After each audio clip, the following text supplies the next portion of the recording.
সিদ্ধিরগঞ্জে শীতলক্ষ্যা নদীর তীরে অবস্থিত শ্মশানে মাদক স্পট গড়ে তোলার অভিযোগ এনে এর বিরুদ্ধে প্রতিবাদ জানিয়েছেন স্থানীয় এলাকাবাসী। শীতলক্ষ্যা নদীর তীরে সিদ্ধিরগঞ্জ শ্মশানে একমাত্র মাদক স্পটের বিরুদ্ধে মানববন্ধন করেছে এলাকাবাসী।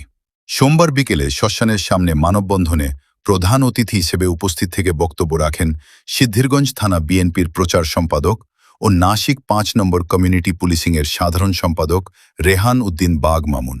মানববন্ধনে আরও বক্তব্য রাখেন ৫ নম্বর ওয়ার্ড কমিউনিটি পুলিশিংয়ের সাংগঠনিক সম্পাদক মোহাম্মদ আলী, হাফেজ মাওলানা আমির হামজা ও হাফেজ আবির সহ এলাকার গণ্যমান্য ব্যক্তিবর্গ।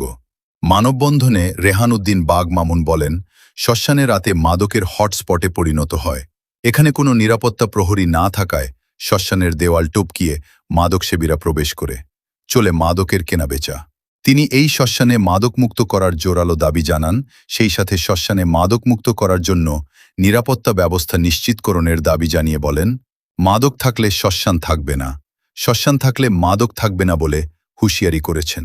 এ ব্যাপারে শ্মশানের কমিটির পক্ষ থেকে সাধারণ সম্পাদক শ্রী শিশির ঘোষ অমর বলেন, আমাদের শ্মশানে ভবনের কাজ বেশ কিছুদিন বন্ধ ছিল, যার কারণে নিরাপত্তা প্রহরী না থাকার সুযোগে মাদকসেবীরা বাউন্ডারি ওয়াল টপকে ভেতরে প্রবেশ করে।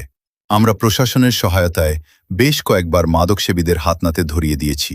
অমর আরও বলেন, আমাদের মন্দির ও ভবনের কাজ শেষ হলে এখানে সার্বক্ষণিক লোকজন থাকবে, তখন এই সমস্যা সৃষ্টি হবে না বলে তিনি আশ্বস্ত করে বলেন, মাদকের বিরুদ্ধে আমরাও কাজ করি। এই জন্য শুধুমাত্র ৫ নম্বর বিট পুলিশিং এর নামে এখানে আসবে। তো মানববন্ধন কর্মসূচির এ পর্যায়ে বক্তব্য রাখবেন।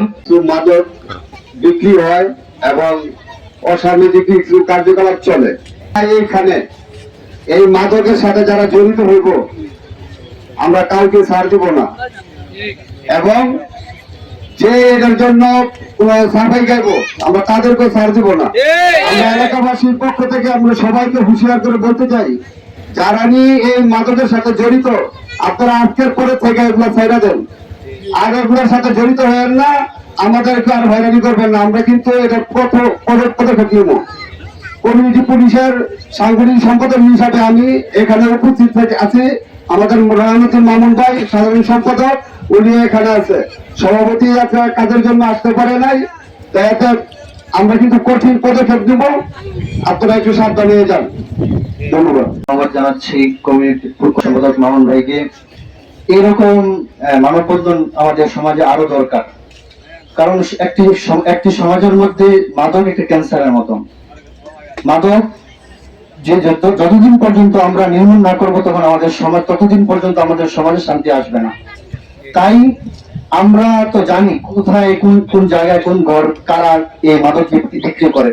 যারা বিক্রি করে তাদেরকে যদি আমরা বন্ধ করতে পারি বিক্রিটা, তাহলে আমাদের সমাজের মধ্যে এই মাদক অনেকটাই নির্মূল হবে।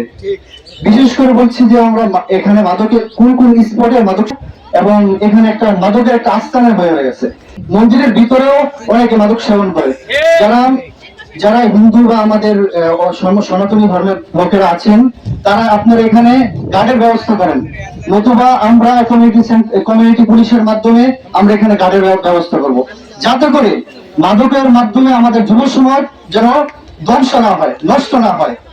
তাই আমরা কমিউনিটি পুলিশের মাধ্যমে প্রথম আমি আবেদন করব যে যারা এই মাদক বিক্রি করে তাদেরকে চিহ্নিত করা। আপনারা যারা উপরে দায়িত্বশীল আছেন, আপনারা যাবেন এবং তাদেরকে বিক্রি না করার জন্য অনুরোধ জানাবেন। তারপরে যদি বিক্রি করে, তাহলে আপনারা আপনাদের নিজ দায়িত্বে তাদের ছবিগুলো বিভিন্ন অলিতে গলিতে লাগাই নেবেন। তারা এই মাদকগুলো কি করে বিক্রি করে, তাহলে তারা চিহ্নিত হয়ে যাবে। যে আরো যদি আমরা যদি আরো ভিতরে যাই, মসজিদ থেকে যদি ইমাম সাহেব যদি অথবা মসজিদের কমিটিরা যদি বলেন যারা মাদক সেবন করে তাদের জানাজা আমরা যাব না, এরকম বড় বড় পদক্ষেপ যদি নিতে পারেন, আশা করি আমাদের সমাজ, আমাদের যুব সমাজ এই মাদক থেকে নির্মূল হবে।